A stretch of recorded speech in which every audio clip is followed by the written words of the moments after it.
Whoa, what's good with you, Yang Gang? It's your boy Triple Cup Chuck, and I'm up. And man, have you heard the news? What's been going on this week?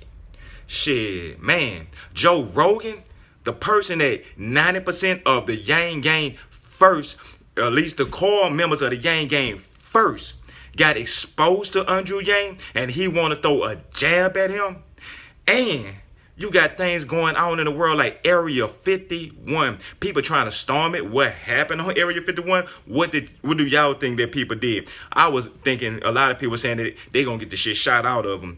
But we had some different things that occurred. At least, no, I'm saying there was no casualties. I will admit that. And they have a whistleblower that's out there. And we have the government admitting. A lot of people don't realize the government actually came out there and said UFOs. They use some other type of terminology for them. I'm going to start learning more about this new terminology. So I will be misrepresenting the unidentified flying objects as some spacecraft, which they have a different terminology for spacecraft that's not from this world, and it's not UFO. So that's what they use, and I'm saying, well, that's something that people are not talking about or not even realizing. I just want to bring that out there, that the CNN News, I don't know his name, real intelligent person. He have the actually like the gold white hair, and so he kind of looked like I ain't gonna say that, but you know who I'm talking about, because that would have been a joke, and I don't want to do it.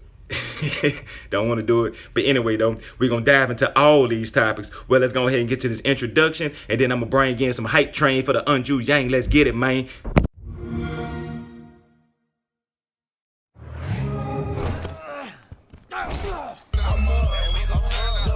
Feeling right, told Chuck, I feel like every night is all night. I'm up, double cup, feeling right, told Chuck, I feel like every night is all night. I'm up, double cup, feeling right, told Chuck, I feel like every night is all night. I'm up, double cup, feeling right, told Chuck, I feel like every night is all night.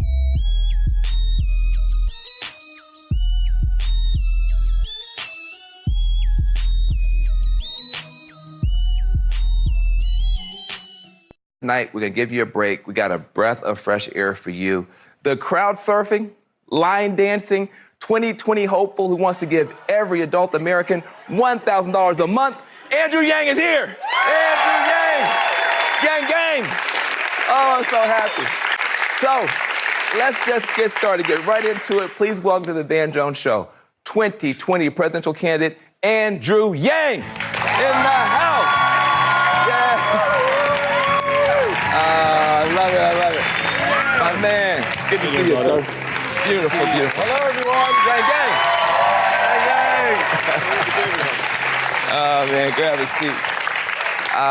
Listen, man, it is an honor to see you. You have completely shaken up the conversation, bringing in all these new thoughts and ideas. Before we get to that, back to the nonsense for 1 second. This whistleblower controversy, how concerned are you? Lots of allegations, lots of questions. How concerned are you that the White House might be trying to stifle this whistleblower who's trying to tell us something about something that's happening in the administration? No, I'm deeply concerned, but unfortunately, we've seen this before. And the 1,000th verification that Donald Trump is Donald Trump, in some ways, it's disappointing but not surprising. My job is to beat him at the ballot box in 2020 if he's still there. Yeah. Well, listen, let's... Okay, one thing I want to say about whistleblowers.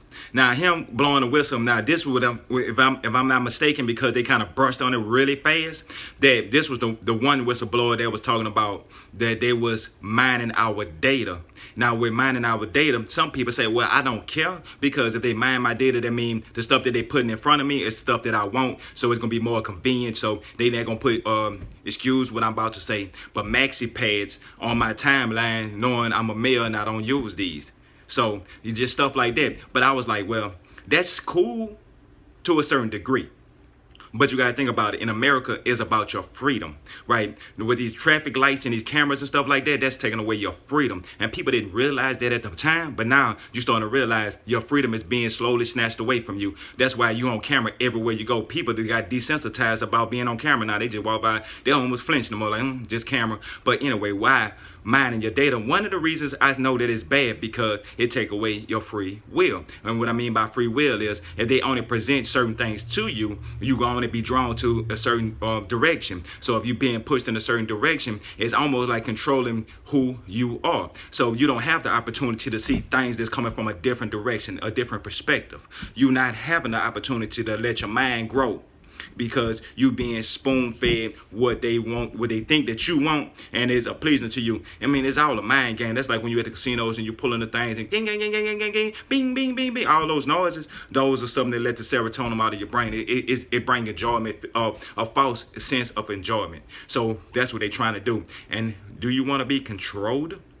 You think that it's just simply they saying, oh, this is a person, he like Xbox games, so we're going to put Xbox games in front of him, not PlayStation. Now, a person that like PlayStation, same thing, but the only other thing is, what if you was an Xbox player, but you was never exposed to the PlayStation, so you never heard of God of War?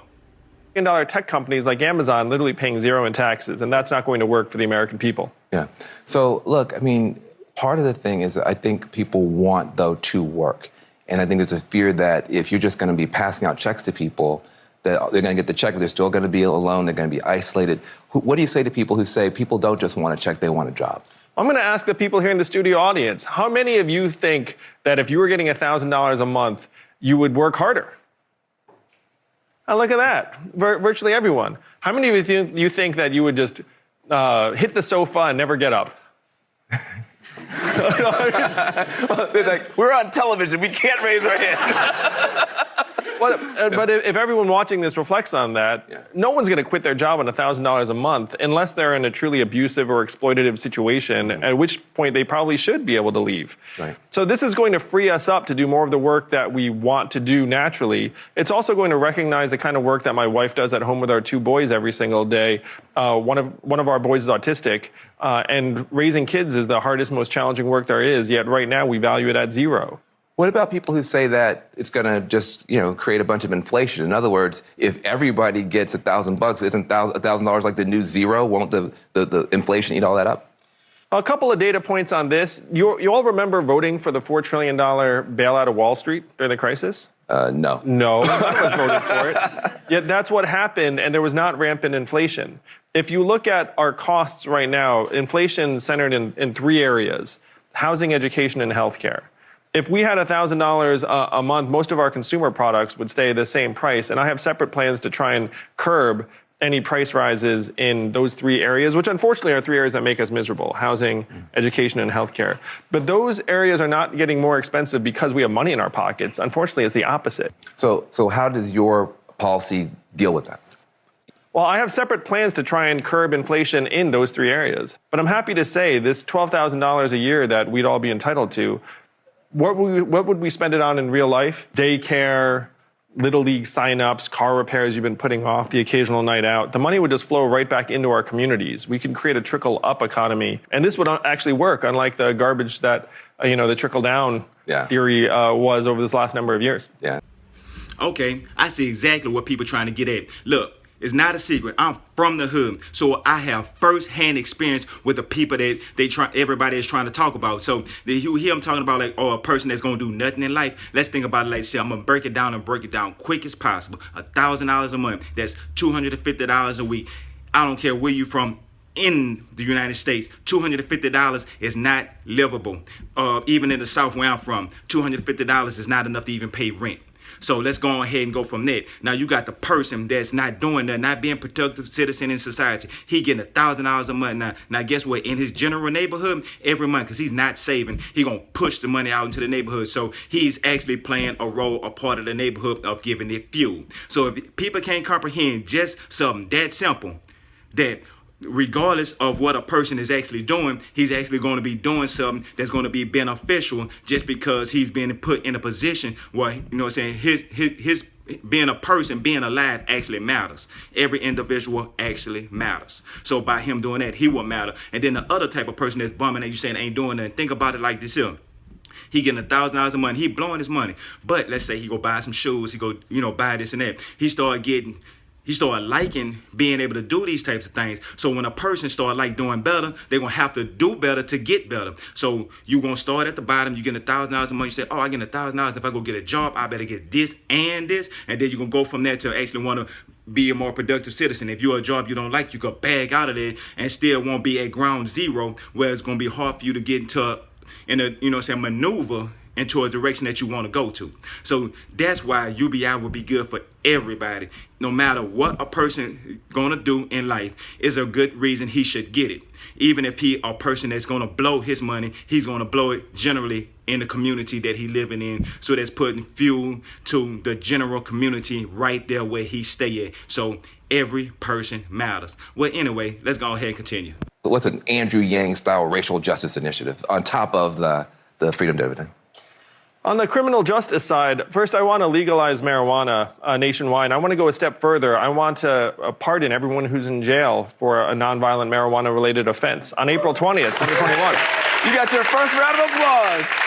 We might have some nonviolent drug offenders in here. I want to get rid of private prisons. It makes no sense to have prisons that have a profit motivation on the other side. I want to get rid of a punitive cash bail system that essentially throws people in jail for being poor. Yeah. I mean, there are a bunch of structural problems that we can fix, and I'm happy to say most Americans on both sides of the aisle now agree that our current criminal justice system is not working. Yeah, absolutely.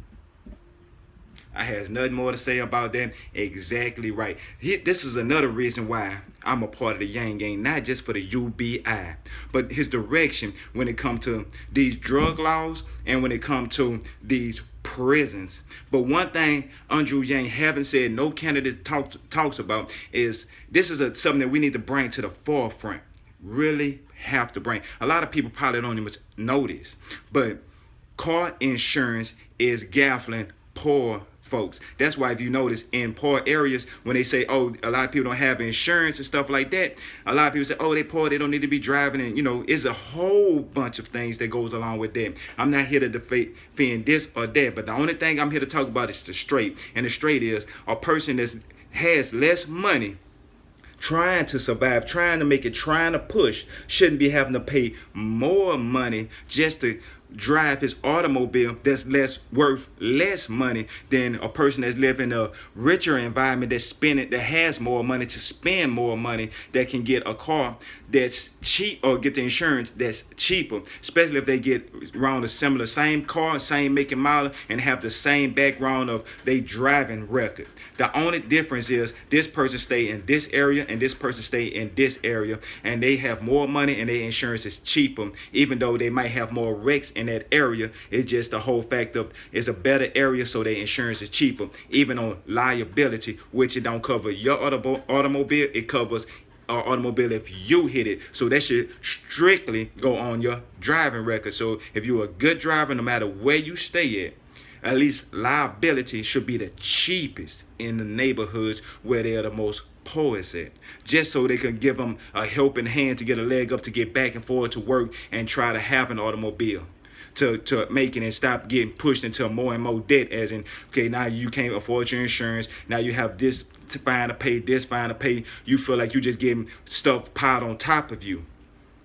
That's another good reason with the UBI, but they need to talk more about that. I'm just saying it from my own personal experience because I've seen it firsthand. Well, anyway, though, that's all I had to say about that, because I know some people some people don't care, some people understand what I'm saying, and some people feel my pain. So let's keep it. How does it feel for you to be, you were not a well-known person a couple of years ago. No, I know who Andrew Yang was. Yeah. Quite recently, I know. Yeah. How does it feel? It feels really great because we're waking up to the fact that there's nothing stopping a majority of citizens of a democracy from improving our own lives. Actually, that's the only way it's going to happen. If you go to yang2020.com, you'll see I have over 150 policies trying to solve all sorts of problems. And a lot of them we can get done very, very quickly after I'm president. Well, do you think people are taking you seriously enough? Part of the thing is that you're such an unlikely candidate that people, they're not shooting at you. Even Donald Trump doesn't have a bad name for you yet. Is that a good thing or a bad thing? Well, Donald Trump hasn't messed with me online because he knows I'm actually better at the internet than he is.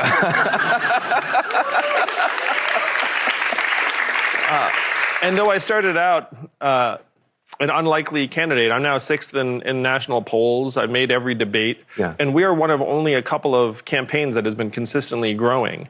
Democrats around the country are trying to figure out who's the best candidate to take on Donald Trump. Right. When they realize that I'm peeling off hundreds of thousands of disaffected Trump voters, as well as independents and libertarians, in addition to Democrats, they're going to realize that I am the best candidate to beat Donald Trump in 2020. Yeah.